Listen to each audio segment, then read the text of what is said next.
everyone. Welcome to Passion Podcast 2.0. This is Sandip Bose, communication trainer and motivation speaker. Welcome you all once again in another exciting episode of Passion Podcast. This time we're doing episode number 13 with a special guest joining all the way from MP. Her name is Rashmi Modi. So, Rashmi is a very well known image consultant, life skills coach, curriculum designer, corporate trainer, soft skill coach. Also, she's working as an associate professor for management and humanity. So, let's welcome Rashmi Modi on the stage. Hi, Rashmi, how are you? Hi Sandeep, I'm good. I'm good. Okay. First of all, Rashmi, I would like to thank you for accepting the invitation and taking time out from your busy schedule and joining at Portion Podcast. So, It's my uh, pleasure. I'm glad I can. I'm glad I'm here and talking to you, and I can share my experiences. It's wonderful. okay, thank you so much. Thank you so much. So, Rashmi, I was just introducing yourself to my audience and I was telling about your designations. So, you have many designations, right? Starting from a content developer, corporate trainer, soft skills coach, life skill coach. But one thing, I think it's a jargon for many people, it was a jargon for me as well, which is image consultant. So, could you please explain what is image consultant means and what type of work you do as an image consultant? So Sandeep, I agree. Even today, I get a lot of questions on okay, Rashmi, what is image consultant? What do they do? We don't understand. Uh, when I say image management as a profession, so image management is a holistic, like a 360-degree viewpoint of a personality, of a person. Okay, the way we understand corporate branding, right? That in a corporate, they need name, they need branding in terms of how do they position themselves in the market. Similarly, image management for a person is like personal branding, wherein how do you position yourself in front of others, okay, such that whatever your roles are, whatever your goals are in future, where do you want to move ahead, your image is aligned with those roles and goals. So Okay. that's where image management comes into picture, and an image consultant would help in taking those advancements in the form of even if it's looks, its appearance, its body language, how do you behave, how do you conduct yourself, all right. Also in terms of digital footprint, that has become a very important part because these days anyone I want to talk with, I'll be searching them digitally, right? So even digital footprint has become like a very important part of image management. So overall grooming you're talking about, right? Yeah, grooming is one factor of image, right? It has a lot to do with how do you position, like corporate grooming is one thing, but then how do you So, position so you yourself in you, front you of are others? saying that digital presence also is a part of image Of consultancy. course, why not? Why not? I Very want to know important. about you. What do I do? I go and search you over LinkedIn, Facebook, Google, right? Okay, and that's how an impression is made that okay, this person is interested into sports or arts or food or they holiday a lot. So digital footprint makes an impression about you. So actually, what I liked about you is you are donning multiple hats at the same time. You are an avid reader as well, and you personally suggested me a few books. So we'll Oh talk yeah. about it later down the podcast because I really enjoyed reading those books, and those books were Yeah. really amazing. And I would like to talk more about that. But let's start from the beginning. How you started this journey. So, can you talk us about your childhood, your growing up years, where you were living, and what you wanted to become? How was your thought process at that point of time about life? What what is going on at that point of time? So it was a very average childhood, a childhood that every like kid would live. School and friends and family, and it was the same childhood that a 90s kid would have lived, right? However, one thing that was different was that I was very shy, introvert. So speaking even 10 sentences in a day was too much speaking for me. So from that, moving on to going out to Gurgaon, studying management there, preparing for management, uh, going into the corporate world was a transformational journey for me. So Right. I was in Bhopal. Moving from Bhopal to Gurgaon was a transformation, wherein uh, that habit of not speaking or not mixing up with people, all right, not speaking my Right. mind through, had to change because of circumstances, because of people around, and because of the profession that where you are, right? So the college Right. where I was pushed me to speak more. Experiences that I had there, they actually made me more open to speak, open to speak my mind, uh, be it, and then welcoming whatever response would come over. So initially the thought was that, okay, if I say something, probably people will laugh at me, or probably, there'll be something that they would say to me and I'll feel insulted, so I don't want to say anything, just agree to everything that anyone is saying. Moving on from to a city alone, living there alone without parental support, right? Like you're there in the hostel, you have to do everything yourself. That was a transformation. That changed everything for me. Second thing was that I was into investment banking. I wanted to be an investment banker, a core finance person, studied into that. But then again, things took like a different path, and the profession that I choose was training, which was speaking over a lot. But then till them time, that journey, the transformation, because of a lot of people who supported me, like parents had always supported. There were a few mentors, I still thank them, that they supported, they actually encouraged. So I always tell my students as well that you should definitely have people around that support you, not demotivate. There had been demotivating people as well. But then that came up as, I took it as a challenge. That, okay, you're saying I can't do anything in life, let me show you. It should come over like that, and then you should have supportive people in life. Right. So we can That say it's a yeah, sorry to interrupt. You are saying something? yes. No, I was saying that transformation, we shouldn't be scared of. We should always accept that. You shouldn't be scared of leaving the house. You shouldn't be scared of choosing a profession that you never thought about, because that's something Absolutely. that's very scary. No. Yeah. Always before doing anything, you feel like the pressure, but once you Yes. start, you see that you are confident and you are doing well, and you get more confident with time. So I can say that your journey was a transformation journey, because you mentioned that you are a shy kid, you are an introvert, and now what you are doing, that is exactly the opposite of that. Opposite. Yes. And I think that that upbringing that you talked about, that hostel uh, duration that you talked about, and the work culture you are in, that actually shaped you as a current designation, or Rashmi, current Rashmi, I can say, right? So, absolutely. I mean, even today, I would say I am an introvert. The personality, the character would never change, right?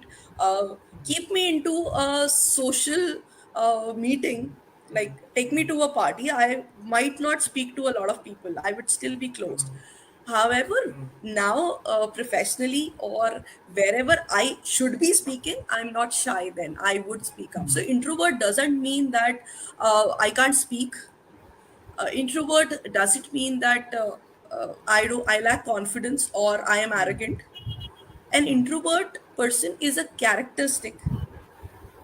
So I really want people to understand that change in thought process to come, that okay, introvert doesn't mean that they are arrogant or they lack confidence. It's just that we don't want to share a lot of thoughts that we have in our mind.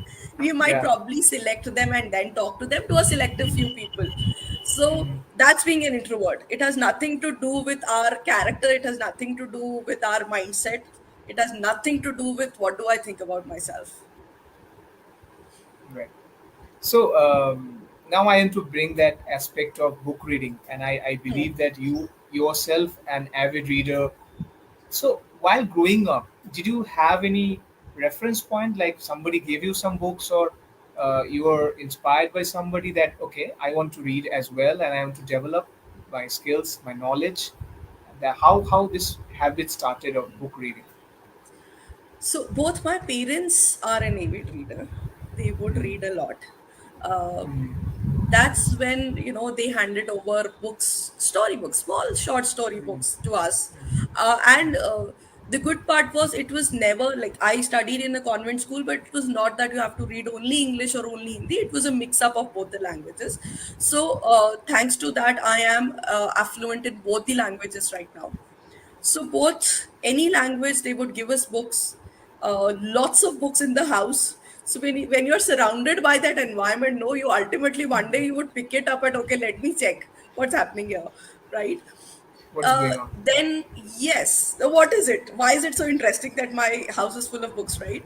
Okay, so Yeah. small short stories, moral stories, fun stories, okay, comics. That used to be there. We would talk about it. My younger brother was into books too much, even more than me. So he would read like anything, and then we would discuss. So that kind of environment in the house supported the habit of reading. Further on, once the interest is developed, I think books take you to another world. So today also, whenever I feel like, okay, I need a break, I need a holiday, pick up a book and you're on a holiday. I guess that's the cheapest holiday one can be. Because Yeah. you're at another zone, right? Yeah, absolutely amazing. Like the books which you suggested to me, or maybe the books you have read before, that gave you a lot of self confidence, as well as the knowledge which you are sharing with other people as well. So I think book reading is very important, and it shapes you as a different human being altogether, because you have so many perspectives from around the world. And here I would like to ask you that, who is your favorite author? Do you have any favorite author or any particular book which you want to mention? Actually, I like I sail through many boats in terms of work. I also sail through many boats in terms of books. Not favorite one author, but I can name like a lot of them. Uh, but the first book that influenced me and that stays with me even now was the book by Dale Carnegie, How to Win Friends and Influence People. That was the first book I read on self motivation and self Okay. confidence, and that actually was the starting of that transformational journey that telling about. That gave me the perspective where that, okay, I'm not sure how to talk to people, but it told me, it gave me that direction that, see, it's so easy. And Yeah. the way he has described it with examples and the way he has written it in terms of stories there, it's wonderful. It's a beautiful book that I suggest everyone should read. Another book that keeps me going, and that's again like in my book stand always, is a book called Men Are From Mars and Women Are From Venus. That helped me handling relationships a lot in like real life. We definitely live in a world wherein male, female, everybody is there, and we have to deal with them, right? We can't run away. But that book really helped me. It helped me to understand the perspective from both the sides, from both the point of views. And even today it helps me out in understanding that, okay, why is somebody behaving like that based on gender? That there are differences and that will be there. So even that's one book that I really suggest that everybody should be reading for sure. Then Okay. there have been a lot of books keeping and going, but yes, these two are there for sure ever. Yeah, but can you tell for the viewers as well, because many of the students are also watching this podcast at this Yes. point of time. So, any other name of few books which people should read, if especially if they are in colleges, or maybe just started their career. I also believe in you know in psychology. So I have read a lot of books on psychology, and there's a book called Thinking Fast and Slow from Daniel Kahneman. So that's a book that also gives us the perspective on how our brain works, even for the learning perspective, that how do I learn better. So they keep asking me that, how do I learn better? How do I learn English better? Or how do I learn this subject better? All right. But Thinking Fast and Slow it's a slow read. You have to actually read it with concentration, but then it gives us that perspective that, okay, how my brain works. Right. Also, it gives us the perspective that when I have like the power of subconscious mind, right?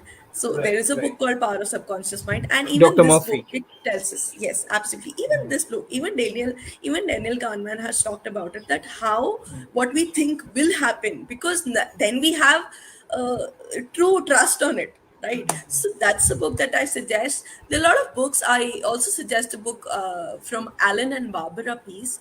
That's a book on body language. So Okay. reading body language is something that one can do, because most of our communication happens through non-verbal medium, not Yeah. verbal medium.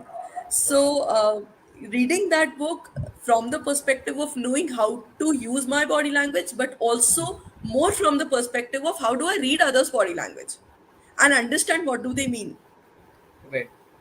is a beautiful read, so that in future, going ahead, when you're meeting new people, you know who to deal with, who not to deal with, who to trust, who How not to. how to deal with. Different people, and you'll be able to read them, you'll be able to read their thoughts more once you read their body language. These are a few. Then there's like, the list never ends. But then there are etiquette books, there are front office books. I read books from Disney Institute. So Okay. Disney has an institute, and the books that they publish are wonderful. If a person belongs to entertainment industry, front office, retail, hospitality. So when I started dealing with these industries, I actually read the books from Disney, and they are a great insight. Okay. So my next question is a follow up question to this same topic, which is that how do you manage your time? You mentioned that you would like to read many books, right? So at the same time, when you read books, maybe you are working at the same time, you're giving some training, or maybe you're developing some contents. So how do you prioritize the thing, and how do you keep the balance that reading as well as all this work? So number one is I have like a tight schedule, but then when I'm doing, I have one thing in mind for sure, that when I'm doing one thing, it's that thing. Usually, what happens is when you have five trainings in a day, or like you have trainings and then meetings, and then you have to prepare also, you know the mind gets confused, that okay, I have to do this also, this also, this also. No, just bifurcate the timing. That okay, morning I'm doing this training, this is what I'm thinking about. Afternoon, Right. these are two meetings, I'm thinking about them. Right, evening, I have to prepare this, that's what I'm thinking about. So that, like, time management is more about settling your mind into that time, into present, is more what Right. I do. uh, for time management, it's basically scheduling, that's very important for me. So I have like a chart and would schedule a lot and think of dates and everything and how much time, keep extra time in my hand, so that Okay. on the go I read a lot. Okay. I read a lot, like in the car, in the lift, waiting for a cab. So on the go, be it phone, be it books in my hand, I read a lot. If I have a training, I reach there 10 minutes early. I'll take that 10 minutes to read. Okay. So that's a lot of time when I read, and I would watch videos like more learning videos or something. All these things I do, all that on the go. The rest of the time is divided in terms of work. So I have morning hours, I have afternoon hours fixed for working. That's how Right. I would schedule. And yeah, but then I have seen that the major thing is keeping my mind alert, that okay, this is something that I have to do right now. Let's forget about everything else, because that becomes the problem then. Right. Okay. So we will again go back to your initial stages of your career. Like you mentioned that you were pursuing your MBA, right? And after that, you were working in the bank, Royal Bank of Scotland, if I'm not wrong. And so I think it's 4 years you worked there. No, so 2 years I was studying there, and then 2 years I was in corporate job. Then I Okay. started training in Indore, yeah. Yeah. So And how's it's your experience working for them, and what did you learn? I mean, what knowledge, or what kind of how did that change you as a person? That okay. experience. So if we talk about corporate experience, how No, did it I'm talking change me? about Royal Bank of Scotland. Yeah. That So experience. absolutely, that was the corporate experience that I have. So Royal Okay. Bank of Scotland changed a lot of things in terms of my mindset, number one. So when you see that energy there, the the dynamics there, the way people are working, the kind of energy, the way even they walk, all right, that exposure to the corporate world was a huge change. So moving from student life to a place wherein everybody is very focused, goal You are oriented, you are lots posted in of Delhi. energy. I was in Gurgaon, yes, Gurgaon. Gurgaon. So Royal Bank of Scotland has a back-end office at Gurgaon, and I was placed there. That kind of energy and dynamism, it gives you direction as well. It also pushes you, motivates you, that okay, see, look at the people around you, how motivated they are, so go ahead, work, do your job, right? Okay. So that exposure in terms of more focus towards life, being more energetic, okay, so there were different kind of people, meeting those people. So the exposure that you get in terms of work, in terms of people, in terms of even connecting with offices around the world, right? So multinational offices, when you have those offices and you're connecting there, you understand their culture also.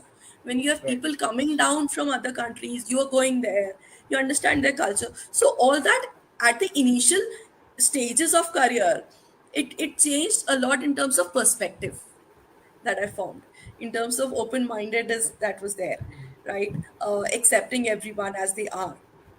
So all those things happened. So obviously there was work that I was doing, but then I think always the inclination was towards reading people and understanding more about them, and their behavior. So so by then That's you what started got me reading there. psychological books. I think that was there since I guess childhood, because even now if I connect the dots, right, I see that that interest has always been there. Even when I was quiet, so I say, right, that as a child I was quiet. I kept observing people. How is someone speaking? Okay, what was good about that? What was not good about? So that this should not be done. So it has always been there. Even Going the back of training your head. part. Yes. So as I said, connecting the dots, I see that that has been there always. It was just that I did not. I never recognized. I never realized that. Even when I was in Gurgaon, I started taking these training batches for younger kids Okay. on So you personality. so for your viewers, if you just clarify that over there you were working as a trainer. No, I was not working as a trainer. I would not say it was not like working for money or professionally. It was by hobby. It No, was by for hobby that I started Royal taking. Bank of No, Scotland. no, no. Royal Bank of Scotland was a different profile. It was a more technical profile. I was an analyst there. Okay. So it had nothing. So till then, the training career had not started. It had never come into my mind. I Right. was an analyst, and it was a technical field. It was altogether different. Okay. So it was very later on that I came to Indore, where I am right now, and I started training students, and that's when this career option started. So I would say this is a career not by choice. It was the only option, but then I think I am very happy right now. I'm glad that this happened to me. So my next question is that how did you become a trainer and uh, because you wanted to become a investment banker and you did Yes, MBA and yes. then you were working for this bank, Royal Bank of Scotland. So how this thing came to your mind and uh, is there any reference point, any source of inspiration, and what was the thought process of becoming a trainer and So, how did it happen? why did this happen? This happened because, like, I did MBA in finance. I wanted to be an investment banker since I was in eighth standard. So that goal was like very clear and focused on it and everything. Uh, Things turned out so that yeah, I got married, landed in Indore, and like 10 years back in Indore, there were not such no such companies wherein I could work uh, like the same in the same field as I was in Royal Bank of Scotland, right? So that was not an option. Plus, I married in a household which was more like joint family and Okay. an Indian family, like where in joint family business household. No? So you understand Okay. that kind of Yeah. household was there. So working in terms of full time, okay, there was no pressure of not doing anything or doing anything. But then obviously it was a complete cultural shift for me, right? Right. Right. Training came as an option because that was the only, as I said, it was not by choice, but that was the only option because that was more feasible in terms of my lifestyle that I had to choose on after being married. uh, Right. Again, a transitional period for me. So one transition was from Bhopal to Gurgaon, and then another transition was from Gurgaon to Indore. Settled into a joint family uh, life, and then I chose up. See, it's always like, okay, I can fight, I can rebel for what I have always thought of, or accept the conditions and probably get molded into it. So I chose being molded. So I got molded into whatever option came in front, chose that, but then moved forward. So rather than losing my heart, and that has been there, that has been a trend in life, that people ask me, Rashmi, it's been a smooth life. I say yes, because of the choices that I made. The choices were that, okay, if I can fight for it, fine. But if family comes first for me, if there is an option that's been given to me, I'm fine with that. I'll get molded there. So I got molded. I chose that. But then it didn't lose heart. I was not sad about it. I was not demotivated by it, that, okay, where was I and where have I landed? Kept going on, and then I think I'm a better place. I'm at a much better place, I would say, right now. So another lesson that I actually share with my trainees is that if there is no option, don't lose your heart. Go ahead. Probably life is taking you somewhere else, and that can be for better. So Okay. that's how training happened. Image happened because while I was training these students, I realized that there was a lot of things missing. So personality development or soft skills was just like one part, and I had seen students there in Delhi, NCR, and I could compare and I could see that there's a lot of things missing. How Right. do I match them up? That's when I got to know about image management and went through it. And yes, that has made a lot of difference in terms of my deliverables and in terms of the result that the trainees get or the clients get out of it. Right. Right. So, so you are a wife as well, and so I believe that you have to manage your household stuff at the same Absolutely. time while managing the professional stuff. And do you have any kids? Yes, I have two. I have two kids, And how old are they now? 3 and 8. So it's a complete, like, full life. Full. I have parents, I have like, I have brothers, I have sister-in-law, I have nephews, I have husband, kids. So it's a complete, like, 10 people joint family that I have. But then it's fun to be there because they're very supportive. They're very supportive, Yeah. all of them, in what I'm doing. And it's how you manage and it's how you communicate. Then ultimately, at the end of the day, you have to be very free.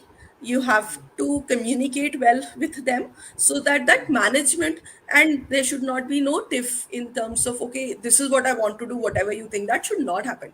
You should not rebel. Why rebel when things can be solved over a cup of coffee, right?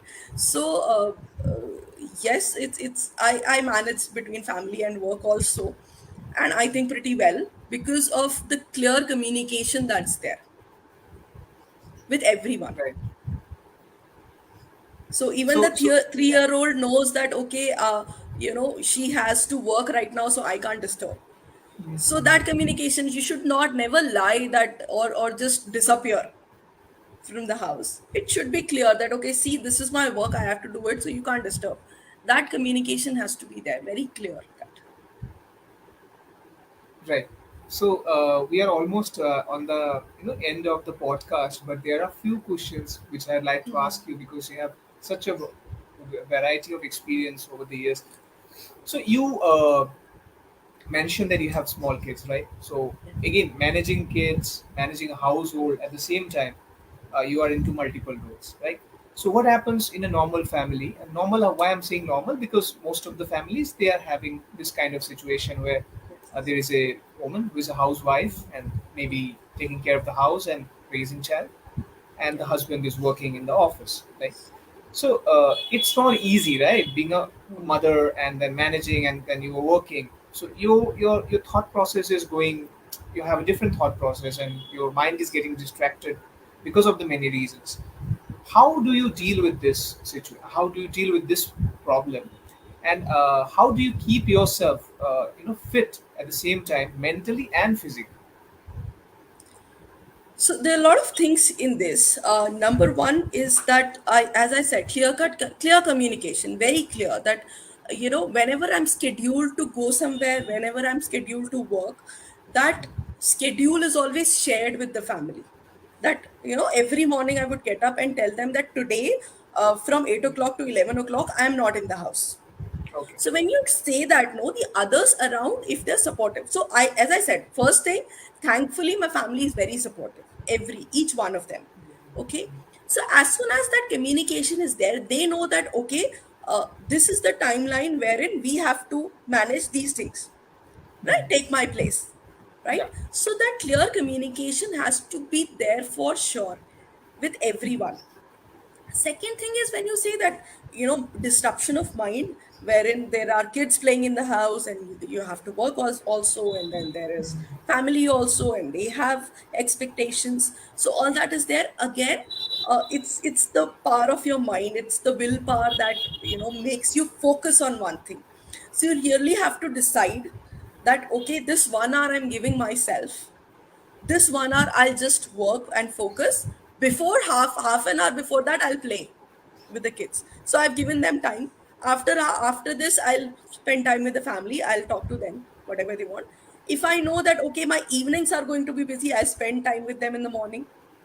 If I have mornings as busy, I keep my evenings free. So that's the scheduling that I was talking about. That Right. that scheduling actually makes it very feasible and very viable to work without any conflicts, without any dispute. That's how I keep it going. Right. Uh, Keeping fit in terms of physical and mental health. Physical health, yes, there was a time in between when this got disrupted. But then Okay. again, I think physical health is fine and we have to take time out of it. However, as far as mental health is concerned, a lot of reading, uh, listening to music.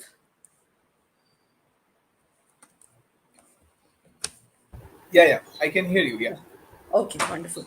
So, reading, listening to music. So, music is something that keeps me going. So, for mental health, I think we can choose that what like gaming can help you out, music helps you out, dance. It could be different things. Could be gardening, could be painting. So, I do gardening, I do painting, I do listen to music. That's something that keeps me mentally fit. That gives me that break and that booster to again start off Do a day, more. Yeah. right? Do more, right? Or take a break from the hustle bustle and all these haywire thoughts. Take a break for 10 minutes. Okay, listen to one song and get back. That's more like a stress buster. So these are small things that I think people can do, and things and it can be solved, it can work wonderfully.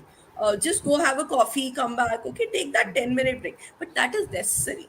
That 10-minute break is definitely necessary. You can't keep working throughout the day. Right. So you are also at the same time you're developing contents, and since you mentioned that you are into book reading, so I believe this content creation has a lot to do with your reading and researching and understanding the Absolutely. other person, context, situation. So how, Yes, yes. like what kind of challenges do you face now when you create a content, and what are the things, specific things, which you are particular about while creating the content, and what message you want to share through that content which you're creating? What is this thought process and creativity like? So, as far as content development, or it's not only content development. What we call in our terminology is that we design the learning experience. Right. for the attendees. So Right. designing the learning experience, there are a lot of things. So what helped me out? Yes, reading, definitely, because reading opens up the avenues that you can actually explore. So Yeah. reading articles, reading books, listening to speeches, experiences. So I read biographies, I read autobiographies, I would listen to speeches from different People. celebrities or different people who have done something or nothing, anything. But then if somebody's talking about their life, I would love to hear about them, because that is something that makes me learn new things about them and about life as well, right? So all that gave me one content in one form. Second was when I observed people, when I did trainings with people, I could see that okay, something, there are certain things that go really well, there are certain things that don't. What is the attention span? Okay, how can you engage people more? So all these experiences that I had throughout the journey of 10 years of training and reading so much, traveling, meeting so many people, gave me the confidence to build up that learning experience such that people are actually interested in what is being delivered, be it any. So right now I'm dealing with audience ranging from 7 years to audience who is 50 years. Okay, that's the kind of vast exposure that I have in terms of audience. There are young adults, so I also train people who are doing masters. I talk to people who are into startups. They're into their 30s, 35. All right, and then there are corporate managers, people sitting at higher level designations who are in their 50s. Okay, that's the kind of audience that I have. However, all these experiences, all these reading made me more confident in terms of how can they be engaged in a better manner, because all of them have different mindset, all of them has different lifestyle, okay, and different generations, right? So when we develop content, when we develop that methodology to deliver that content, okay, one thing is that okay, what is the audience? Do I understand the audience? What do they expect, right? And second thing that I feel is that lectures can be given easily. However, how much are they interested into these lectures? This can be, they can view this over there. I mean, now with so many channels being there, they can view any video, any lecture anytime they want. Then why lecture them real time? Okay, so I believe it should be more engaging in terms of them doing something. So even taking a session for management students, my focus is not me telling them, that okay, this means this, this means this. That is something that they can go back and read. I want them to practice it in the class. So it is more practice based, it is more game based that one. Practical. So when I say Activity based. even game, yes, more activity in terms of real time based, real activity, not something hypothetical. Like giving them a situation which would happen in real, that okay, how will you, so giving them a stress based situation, not in terms of story, but actually making them take that stress and then ask them that okay, what are you going to do now? Okay, that's when that clicks. Because how do we learn better? We learn better when we experience things better, right? Our experiences are what we remember. Yes, Yes. so why not make them experiences then and there, so that they can know that okay, now this is something that I need to do. That is what I think is something that has to be kept in mind when you design a learning experience. You are also a curriculum designer, so is it difficult for you to create content which are exciting, because learners they want to have a content, they like to read a content, or they want to do activities which are exciting, and definitely a learning outcome should be there. So is it a challenging situation for you that to have It's a learning very outcome challenging. at the same time we need to make it as Yes, exciting as possible? it's very challenging, and you know what? Every time Yeah. it cannot be a standard lesson plan that can be delivered. every time it has to be changed. Why? Because the audience changes, the circumstances changes, the kind of people changes, their background changes.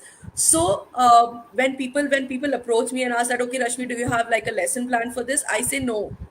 You tell me, and then it will be developed based on what kind of audience you are, because it can't be the same for everyone. Can't be, never. I have tried making templates, fixed templates, but that doesn't work, because every time the situation changes, Right. the industry changes, the company changes, the people change.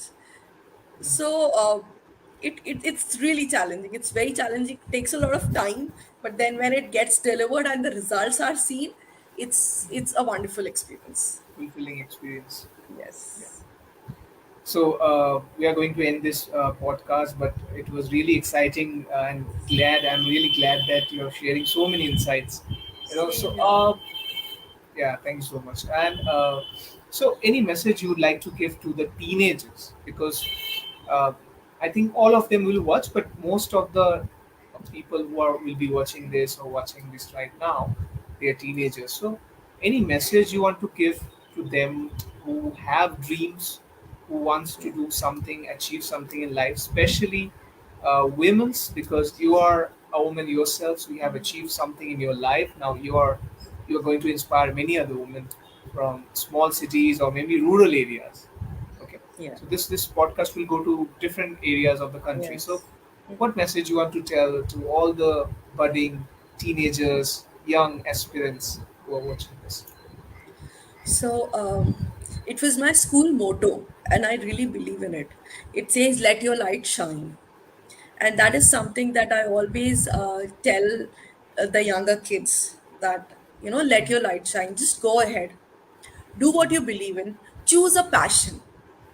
There should be some passion that you have, right? Choose that passion and move forward, because that is what will keep you going. If you do something just because it has to be done, fine, you have to do certain things like that, but then there should be something that you're passionate about, that you can't sleep thinking about it. So choose that, go ahead, and let your light shine. Don't let it die. Do not. Go ahead, just do what you want to. Live your life to the fullest. Amazing. You actually have summed up the whole podcast because the podcast is passion podcast, and you talked about Yes. passion, and Yes. I can see the passion in yourself about what you're doing right now, and this is what I am doing. You can say that it is my passion to connect with people, to Yes. bring them in a platform, Hmm. share their knowledge, and so yeah, it's very important to pursue your passion and to stick to it, isn't it? Wonderful.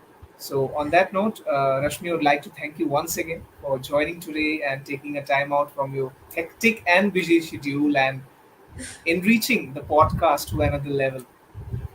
Okay, Thank so you so much, Sandeep. It was wonderful. It was a wonderful, amazing experience. And I really wanted to do this because I want this message to spread out, that the younger ones, please go ahead. Do what you want to do. great. So, with this note, I wish you all the best, Rashmi, with whatever endeavor you are taking and your future goals. And take care. God bless you. Thank you, Sandeep. We'll see you Thank you. soon, Bye. maybe in some Yes, other way or in some other absolutely. platforms. Okay, because I have some plans to have a panel discussion maybe in future. Ah, So wonderful. I believe if you join there as well, it will be a Oh, wonderful I would experience for all love of to us. be a part of it. I would love to be a part of it for sure. Thank you Thank you so so much much. for inviting. Take care. Bye bye. See Okay, you. bye. Bye. See you. Bye bye.